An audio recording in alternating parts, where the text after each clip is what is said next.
Jerusalem. He was lamenting over Jerusalem in Matthew 23:37. He said, "O Jerusalem, Jerusalem, the one who kills the prophets and stones those who were sent to her. How often I wanted to gather your children together as a hen gathers her chicks under her wings, but you are not willing." So again, another picture of the mother heart in the Lord, and it's what we are made in the image of, us women. Proverbs 31:10. Who can find a wife like this one? She is a woman of strength and mighty valor. She is full of wisdom, wealth and wisdom. The price paid for her was greater than many jewels.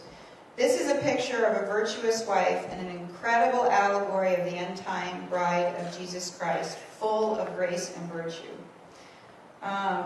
So number one was, we're made in the image of God. Number two, this is going to be different than what the world says, but I want you to receive it.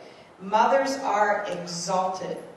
How many of you, when somebody asks you, moms, what do you do? If that's your, what's the word I want to say? If that's what you do for all week long, all day long, take care of your children, you don't have an outside job? How many of you shrink back? I'm a mother. In God's eyes, you are exalted. Ezekiel 19:10-11. Your mother was like a vine in your bloodline, planted by the waters, fruitful because of your many waters. She had strong branches for scepters of rulers. She towered in stature above the thick branches, as was seen in her height amid the dense foliage. Hebrew word for exalted means to soar, to mount up, to lift up, to raise up to great height. God has exalted motherhood to a great height. He places motherhood high in the kingdom and high in society. He places high value on mothers. It's one of the highest calling he's given. It's all-consuming and involves many different areas. Ever notice how, most men usually can focus on one thing at a time. But the moms, they are doing 3 and 4 things at the same time. And I don't understand it yet, but still. A lot of times the dads don't even hear the baby crying. I mean, the baby is screaming and crying. They don't even hear it, but we do. Us mothers do. So God gave women the ability to multitask. Mothers lay down their lives every single day. I have listed all of the things that a mother does. There's probably more. But just sit back and listen to this. She's an accountant.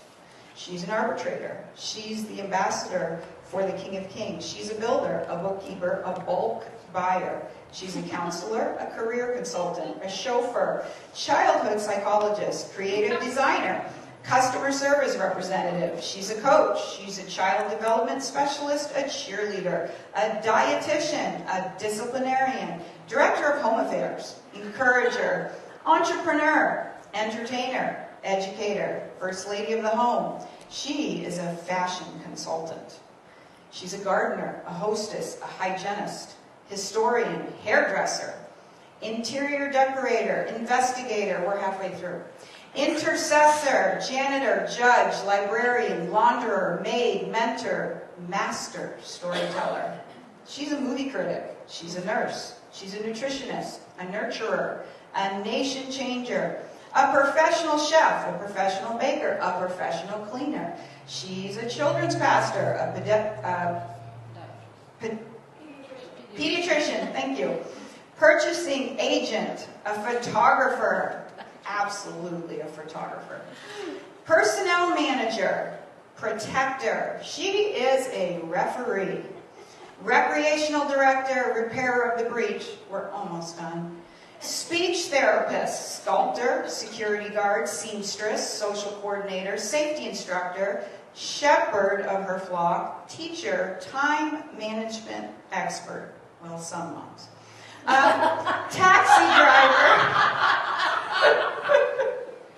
Taxi driver or van or SUV, Sarah Jo. Visionary, and she is a walking encyclopedia. Did I leave any out? I'm sure I did. If you've thought of any, let me know afterwards. So it's been estimated, this was about 15 years ago, To replace a mother, if you lost her and had to replace the mother in the home, the husband and father was told, you need to get life insurance of $200,000 for one child. For everything she does to replace her. That's one child.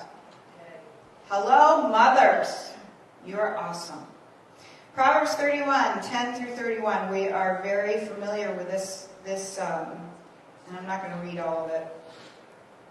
But there's so much in here. Think of, it talks about a wife, but it's also talking about a mother. Who can find a wife or a mother like this one? She's a woman of strength and mighty valor. She's full of wisdom and wealth. The price paid for her is greater than many jewels.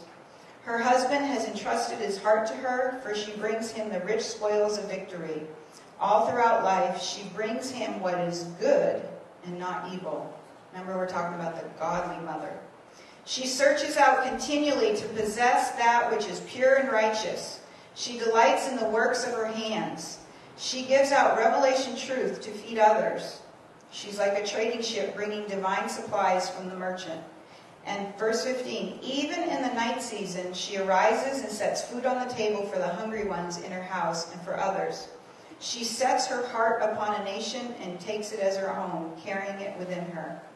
She labors there to plant the living vines.